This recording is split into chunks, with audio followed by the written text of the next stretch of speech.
அஸ்ஸலாமு அலைக்கும் அலி. ஒரு சந்தேகம். ரமலான் மாதம் வந்தாலே எல்லாரும் நோன்பு இருக்கிறாங்க, பசியோட இருப்பதில் அப்படி என்ன நன்மை இருக்குது?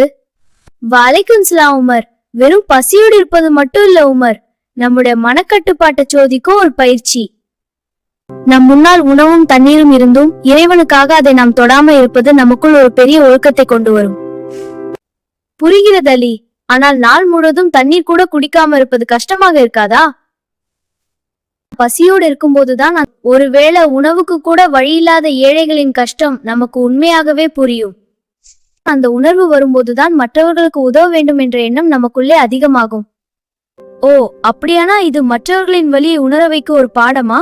ஆமா உமர், அது மட்டுமல்ல, இந்த மாதத்தில்தான் புனித குரான் அருளப்பட்டது. அதனால்தான் இந்த மாதத்தில் அதிகமாக குரான் ஓத வேண்டும். ஆம், முக்கியமாக நோன்பு என்பது வெறும் உணவை தவிர்ப்பது மட்டுமல்ல, பொய் பேசாம இருப்பது, கோபப்படாம இருப்பது என நம்மை நாமே நற்பண்புகளால் செதுக்கிக் கொள்ளும் ஒரு காலமாகும். மாஷா அல்லாஹ், ரமலான் மாதத்தின் பின்னணியில் இவ்வளவு அர்த்தமுள்ள விஷயங்கள் இருப்பது இப்போதுதான் எனக்கு தெரிகிறது.